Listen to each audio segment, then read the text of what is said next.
اعوذ باللہ من الشیطان الرجیم بسم اللہ الرحمن الرحیم رب اشرح لی صدری ویسر لی امری واحلل عقدۃ من لسانی یفقہوا قولی اللہم صلی علی محمد وآل محمد وعجل فرجہم۔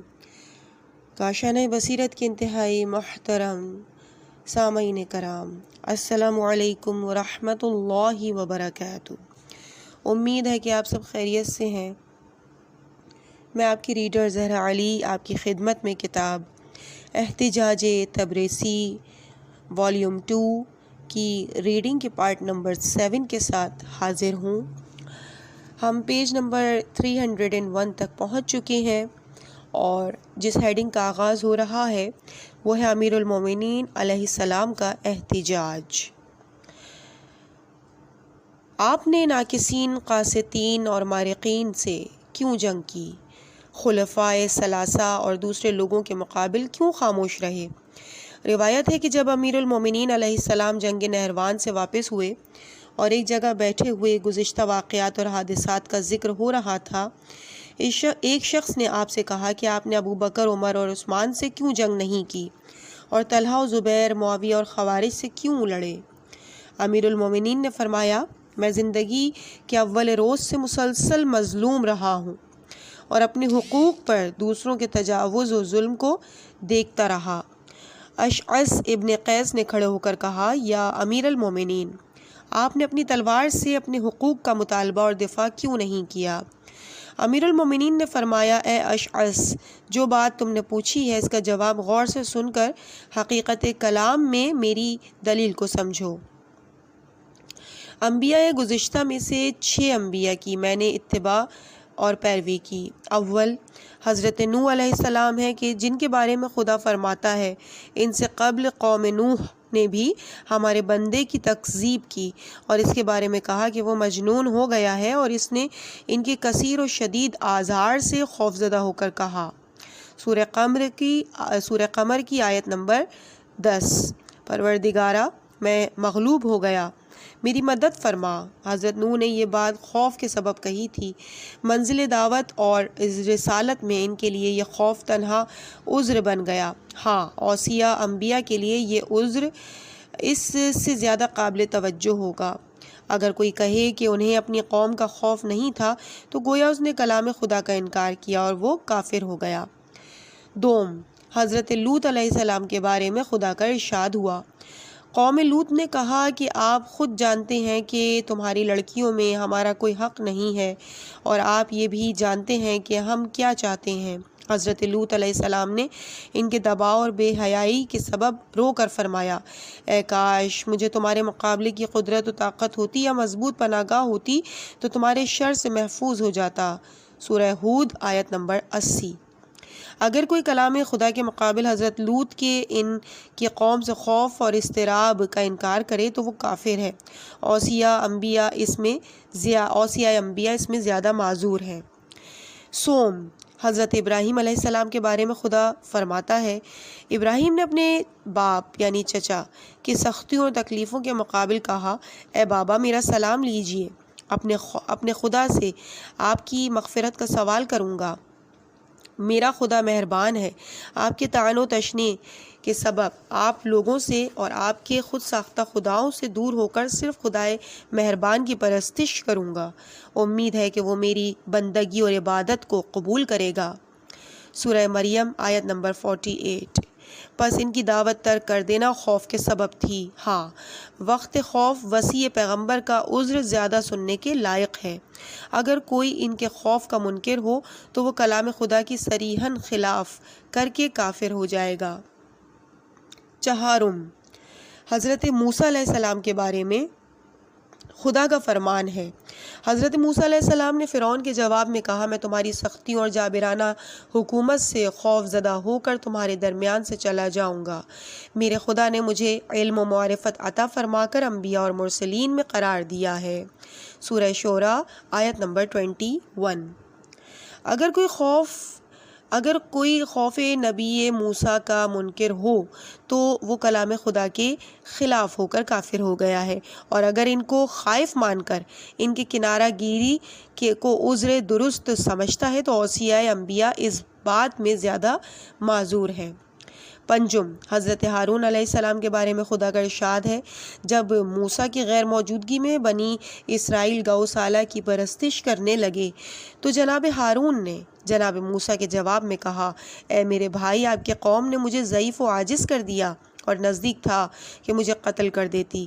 درست نہیں کہ ان کے عوض مجھے میری مذمت و شماتت کیجیے، ان کے عوض مجھے میری مذمت و شماتت کیجیے اور مجھے ظالمین کے زمرے میں شمار کیجیے۔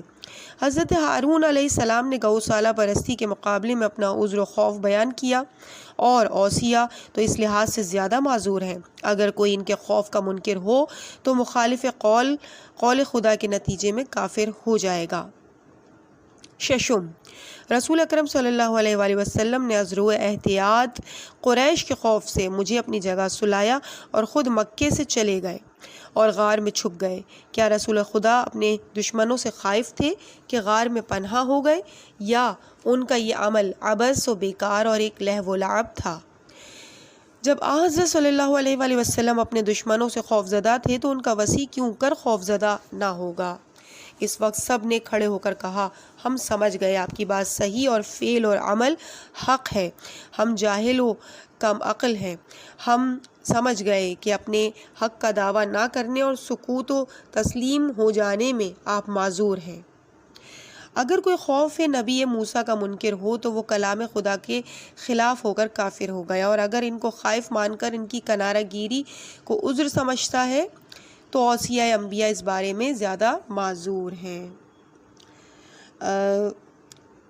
یہ پیج عزیزان یہاں پہ ریپیٹ ہو رہا ہے، پیج نمبر 303 2 مرتبہ تحریر تھا۔ اگلے پیج پہ آتے ہیں، پیج نمبر 304 پہ اگلی ہیڈنگ ہے اشعث کی بات اور جواب امیر المومنین علیہ السلام۔ اسحاق ابن موسیٰ ابن جعفر نے اپنے والد بزرگوار سے، انہوں نے اپنے آباء و اجداد سے نقل کیا کہ امیر المومنین نے کوفے میں خطبے کے اختتام پہ فرمایا، آگاہ ہو جاؤ، میں لوگوں پر خود ان سے زیادہ حق اولیت رکھتا ہوں۔ جس دن سے رسول اکرم نے وفات پائی ہے میں ہمیشہ مظلوم رہا ہوں۔ اشعث ابن قیس نے کھڑے ہو کر کہا، یا امیر المومنین، آپ عراق میں جس روز داخل ہوئے کیا آپ نے کوئی خطبہ نہیں پڑھا؟ کیا آج آپ نے آخر خطبے میں یہ جملہ بیان کیا؟ اس صورت میں کس طرح سے ابو بکر عمر اور کے خلافت کے مالک ہو گئے، کس طرح ابو بکر و عمر خلافت کے مالک ہو گئے اور اپنی ذوالفقار سے اپنے غضب شدہ حقوق اور ان کی طرف سے اپنے اوپر کیے جانے والے ظلم و ستم کا دفاع کیوں کر نہیں کیا؟ امیر المومنین علیہ السلام نے فرمایا، اے شراب خور کے بیٹے، جب بات کہی ہے تو اس کا جواب سن۔ خدا کی قسم، مجھے اپنا حق لینے میں خوف اور موت نے نہیں روکا ہے۔ ہاں، جو چیز مجھے اپنا حق لینے میں مانے ہوئی وہ رسول خدا سے کیا ہوا عہد و پیما تھا، کیونکہ مجھے حضرت نے خبر دی تھی کہ میری امت تم پر جفا کرے گی اور تمہارے بارے میں مجھ سے کیے گئے عہد و پیما کو توڑ دیں گے۔ تم میرے لیے مثل ہارون ہو۔ میں نے عرض کیا، یا رسول اللہ، اس وقت میرا وظیفہ اور ذمہ داری کیا ہوگی؟ پیغمبر نے فرمایا، اگر یار و مددگار پانا تو ان سے جنگ کر کے اپنا حق لے لینا، اگر ایوان و انصار نہ ہو تو ہاتھ کو ہاتھ پر رکھ کر بیٹھ جانا اور اپنے خون کی حفاظت کرنا، یہاں تک کہ حالت مظلومیت میں مجھ سے ملحق ہو جانا۔ جب رسول خدا صلی اللہ علیہ وآلہ وسلم نے رحلت فرمائی، میں ان کے جنازہ مقدسہ کی تجہیز و تکفین اور تدفین میں مشغول ہوا۔ دوران کے تمام امور سے فراغت کے اور ان تمام تر امور سے فراغت کے بعد قسم کھائی کہ نماز کے علاوہ کسی مقصد کے لیے بھی گھر سے باہر نہیں جاؤں گا، یہاں تک کہ قرآن مجید کو جمع کر لوں، اور میں نے اپنے ارادے اور نیت پر عمل کیا۔ اس کے بعد بنت رسول اور ان کے دونوں فرزندوں کو ساتھ لیا اور اہل بدر اور اسلام میں سبقت رکھنے والوں کے گھر گیا۔ انہیں اپنے حق کے غصب ہونے کو یاد دلا کر ان میں سے ایک ایک کو اپنی مدد کے لیے بلایا، لیکن ان میں سے سوائے چند اشخاص یعنی سلمان، عمار، مقداد و ابو ذر کے کسی نے بھی میری دعوت کو قبول نہیں کیا اور کسی نے بھی یاری و امداد نہ کی۔ میرے اعزاء و اقربا میں سے جو میرے ہمراہ تھے وہ رحلت کر چکے تھے، صرف وہ شخص عقیل اور عباس میرے گھر والوں میں دکھائی دے رہے تھے، ان سے کچھ کام بننے والا نہیں تھا۔ اشعث نے کہا، اے امیر المومنین، عثمان نے بھی جب اپنے اطراف ایوان و انصار کو نہیں پایا تو اپنے ہاتھوں کو روک کر قبول کر لیا، اپنے ہاتھوں کو روک کر موت قبول کر لیا۔ یہ تھوڑا سا مٹا ہوا ہے، یہ جو لفظ لکھا ہوا ہے یہاں پہ، قبول کر لیا۔ امیر المومنین علیہ السلام نے فرمایا، اے شراب خور کے بیٹے، جو تو نے قیاس کیا ہے ایسا نہیں ہے، چونکہ عثمان دوسرے کی جگہ بیٹھ کر دوسرے کے لباس کو پہن کر حق کی طرفداری کر رہے تھے، اس لیے حق نے انہیں زمین پر گرا کر مغلوب اور مقہور کر دیا۔ خدا کی قسم، جس دن لوگوں نے ابو بکر کی بیعت کی، اگر 40 افراد میرے ہمراہ اور مددگار ہوتے تو یقیناً مبارزہ و مقابلہ کے لیے کھڑا ہو جاتا اور راہ خدا میں جہاد کرتا، یہاں تک کہ حقیقت کے مقابل میرا عذر روشن ہو جاتا۔ اے لوگوں، اشعث ابن قیس مجھ پر نکتہ چینی اور اعتراض کر رہا ہے، حالانکہ وہ حقیقت کے مقابل اور خدا کی نزدیکی مکھی کے پر کے برابر بھی اہمیت نہیں رکھتا، اور دین خدا میں اس کو کوئی منزلت اور اس کا کوئی مقام نہیں ہے۔ ترجمہ خطبہ شقشقیہ۔ آگاہ ہو جاؤ کہ خدا کی قسم فلاں شخص یعنی ابن ابی قحافہ نے قمیض خلافت کو کھینچ تان کر پہن لیا ہے، حالانکہ اسے معلوم ہے کہ خلافت کی چکی کے لیے میری حیثیت مرکزی میخ جیسی ہے۔ علم کا سیلاب میری ذات سے جاری ہے اور میری بلندی فکر تک کوئی طائر فکر پرواز نہیں کر سکتا۔ پھر بھی میں نے خلافت کے آگے پردہ ڈال دیا اور اس سے پہلو تہی کر لی اور یہ سوچنا شروع کر دیا کہ کٹے ہوئے ہاتھوں سے حملہ کر دوں یا اسی بھیانک اندھیرے پر صبر کر لوں جس میں سن رسیدہ بالکل ضعیف ہو جائے اور بچہ بوڑھا ہو جائے اور مومن محنت کرتے کرتے خدا کی بارگاہ تک پہنچ جائے۔ تو میں نے دیکھا کہ ان حالات میں صبر ہی قرین عقل ہے، لہٰذا میں نے صبر کر لیا کہ آنکھوں میں مصائب کی کھٹک تھی اور گلے میں رنج و غم کے پھندے تھے۔ میں اپنی میراث کو لٹتے ہوئے دیکھ رہا تھا، یہاں تک کہ پہلے خلیفہ نے بھی اپنا راستہ لیا اور خلافت کو اپنے بعد فلاں کے حوالے کر دیا۔ بقول عائشہ، کہاں وہ میرا دن جو اونٹوں پر گزرتا تھا، کہاں یہ دن کہ میں حیان کے جوار میں ہوں۔ حیرت انگیز بات تو یہ ہے کہ وہ اپنی زندگی میں استعفیٰ دے رہا تھا اور اپنے مرنے کے بعد دوسروں کے لیے طے کر گیا۔ بے شک دونوں نے مل کر شدت سے اس کے تھنوں کو دوہا اور اب ایک ایسی سخت منزل میں رکھ دیا ہے جس کے زخم کاری ہیں، جس کو چھونے سے بھی درشتی کا احساس ہوتا ہے، لغزشوں کی کثرت ہے اور معذرتوں کی بہتات ہے۔ اس کو برداشت کرنے والا ایسا ہی ہے جیسے سرکش اونٹنی کا سوار کے مہار کھینچ لے تو ناک زخمی ہو جائے اور ڈھیل دے دے تو ہلاکتوں میں کود پڑے۔ تو خدا کی قسم لوگ ایک کجروی، سرکش، تلون مزاجی اور بے راہ روی میں مبتلا ہو گئے، اور میں نے بھی سخت حالات میں طویل مدت تک صبر کیا، یہاں تک کہ وہ بھی اپنے راستے چلا گیا، لیکن خلافت کو ایک جماعت میں قرار دے گیا جن میں ایک مجھے بھی شمار کر گیا، جبکہ میرا اس شورا سے کیا تعلق تھا؟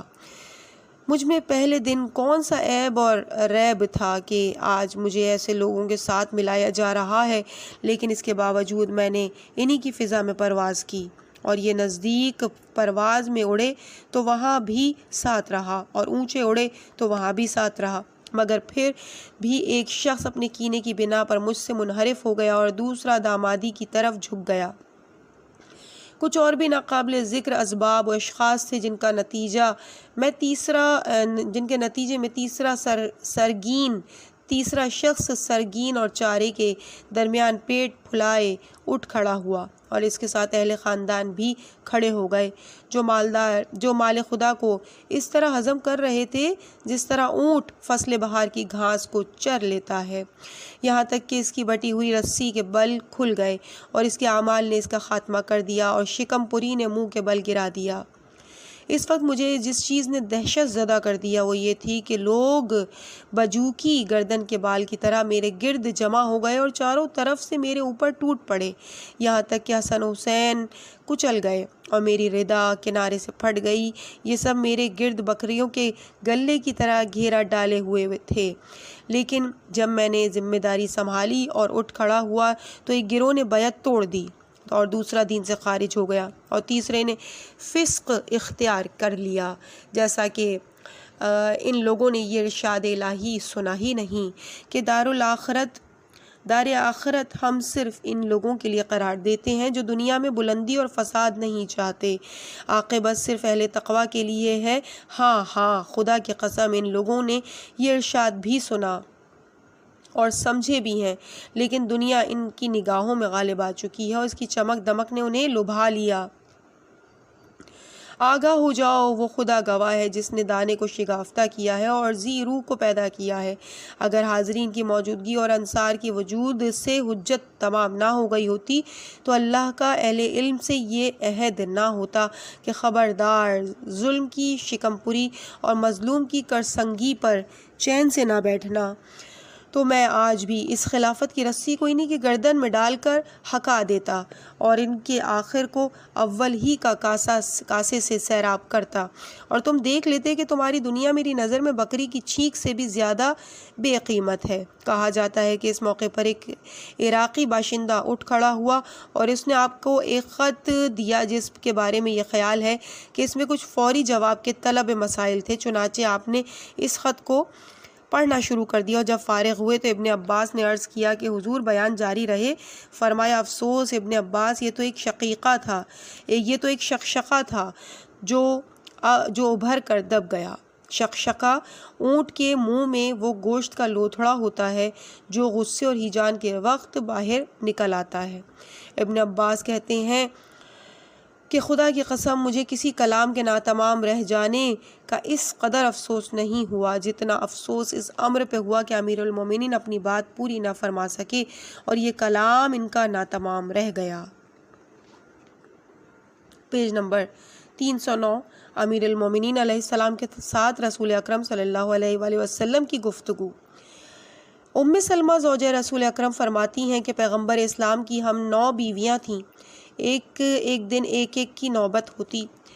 جس دن میری باری ہوتی تھی میں نے حجرے کے دروازے پر آ کر عرض کیا کیا مجھے دخول کی اجازت ہے؟ رسول نے فرمایا نہیں۔ میں اس بات سے شرمندہ اور اندوناک ہو گئی اور ڈری کہ حضرت نے مجھے چھوڑ دیا یا میرے بارے میں آسمان سے کچھ نازل ہوا ہے۔ تھوڑا صبر کرنے کے بعد دوبارہ دخول کی اجازت طلب کی، پھر بھی اجازت نہ ملی۔ اس دفعہ پہلے سے زیادہ ملول و غمگین ہو گئی، چونکہ بے چین ہو گئی، لہٰذا تھوڑی دیر بعد پھر اجازت مانگی۔ فرمایا اے ام سلمہ داخل ہو جاؤ۔ میں حجرے میں داخل ہوئی۔ علی بن ابی طالب کو حضرت کے سامنے 2 زانو بیٹھے ہوئے دیکھا کہ آپ کہہ رہے تھے یا رسول اللہ میرے ماں باپ آپ پر قربان ہوں، جب ایسا ہو تو آپ مجھے کیا حکم دیتے ہیں اور میرا کیا وظیفہ ہوگا؟ پیغمبر نے فرمایا تم کو صبر کرنے کا حکم ہے۔ پھر علی نے اپنے سوال کی تکرار کی، پھر رسول نے انہیں ایسے ہی صبر و تحمل کا حکم دیا۔ ایسے ہی جب 4تھی مرتبہ تکرار کیا تو حضرت نے فرمایا اس صورت میں اپنی تلوار نیام سے نکال کر کاندھے پر رکھ لینا اور صراط مستقیم پر مخالفین سے جنگ کرنا یہاں تک کہ مجھ سے ملاقات کرو، درحالہ کہ تلوار سے خون کے قطرات ٹپک رہے ہوں۔ پھر میری طرف متوجہ ہو کے فرمایا اے ام سلمہ تم کس چیز سے پریشان و ملول ہو؟ میں نے کہا اس وجہ سے کہ آپ نے مجھے دخول کی اجازت نہیں دی۔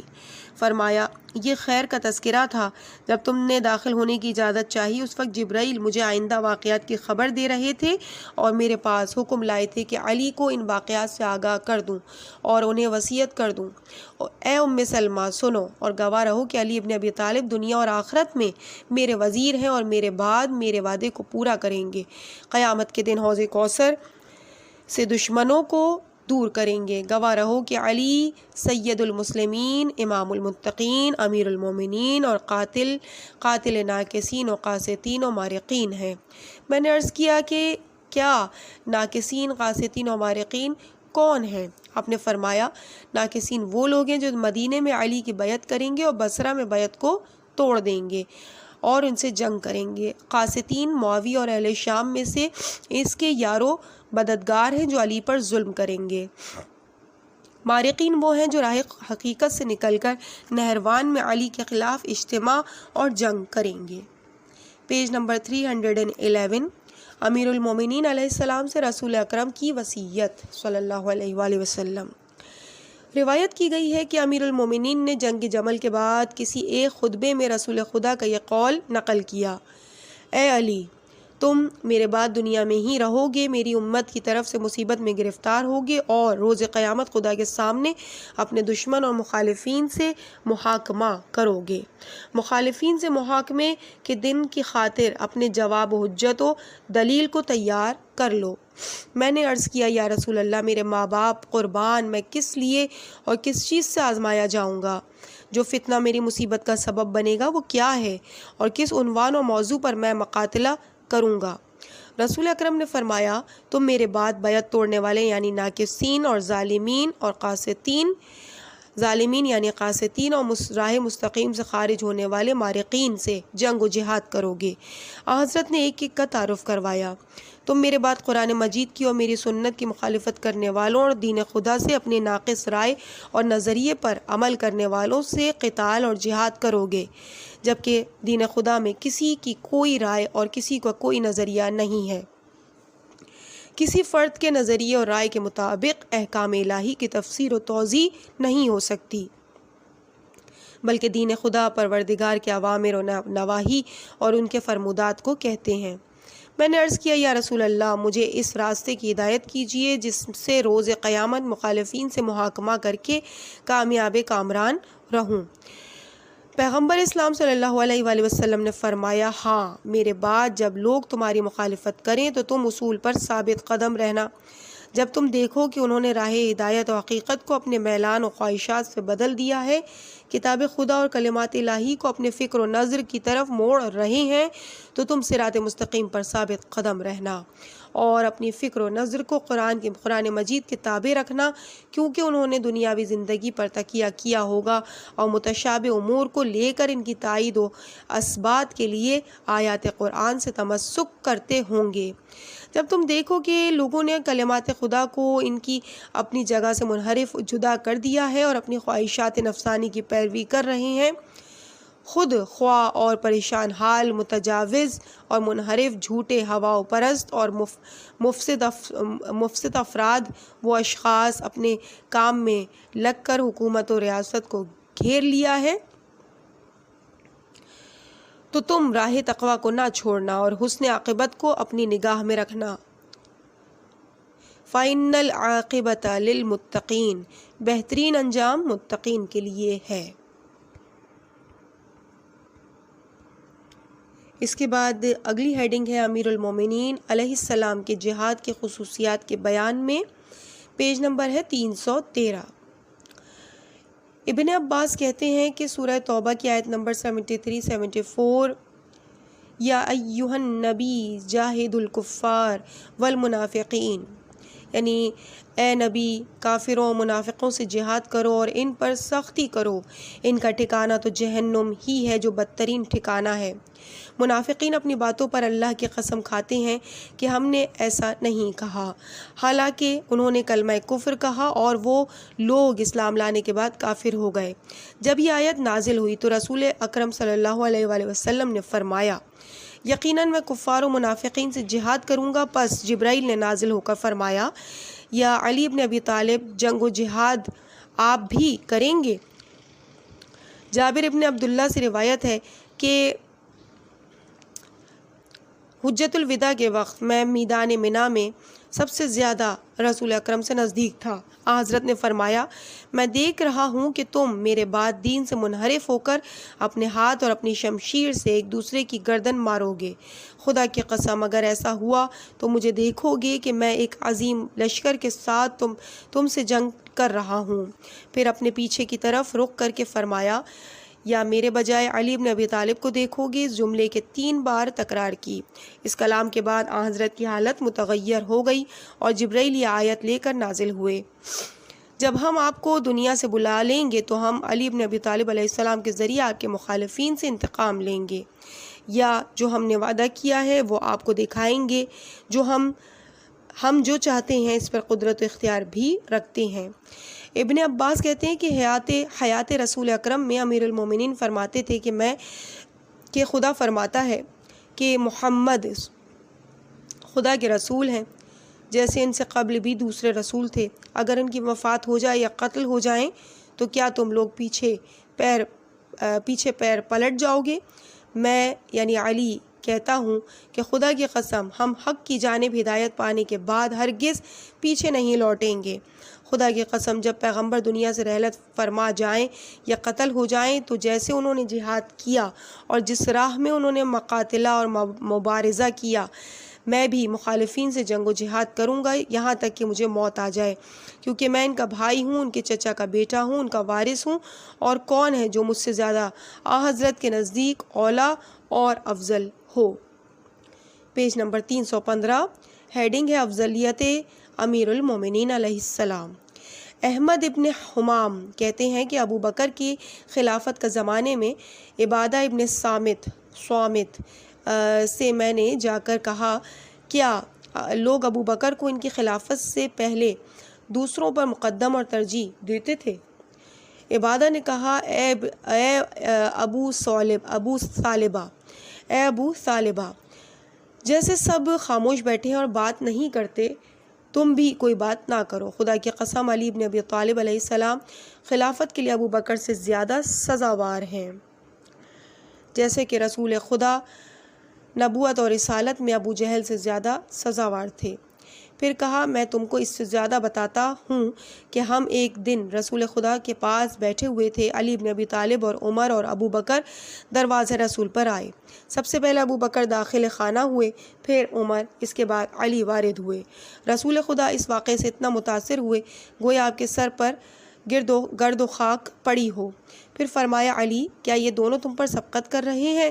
درحالانکہ خدا نے تم کو ان کا امیر اور مولا قرار دیا۔ ابو بکر نے کہا، یا رسول اللہ، میں بھول گیا تھا، اور عمر نے بھی اپنے سہو اشتباہ کی عذر خواہی کی۔ رسول اکرم نے فرمایا، تم لوگوں نے غلطی و اشتباہ نہیں کی، بلکہ میں دیکھ رہا ہوں کہ تم ان کے حق کو غصب کر کے ان سے جنگ و جدال کر رہے ہو، اور جو دشمن و مخالفین رسول خدا ہیں وہ اس عمل میں تمہاری مدد کر رہے ہیں۔ گویا میں تمہارے ساتھ ہوں اور دیکھ رہا ہوں کہ تم نے مہاجرین و انصار کو ایک دوسرے کے خلاف بھڑکایا، انہوں نے ایک دوسرے کو چھوڑ دیا اور دنیاوی فائدے کی خاطر باہم نزاع و جدال کے لیے اٹھ کھڑے ہوئے۔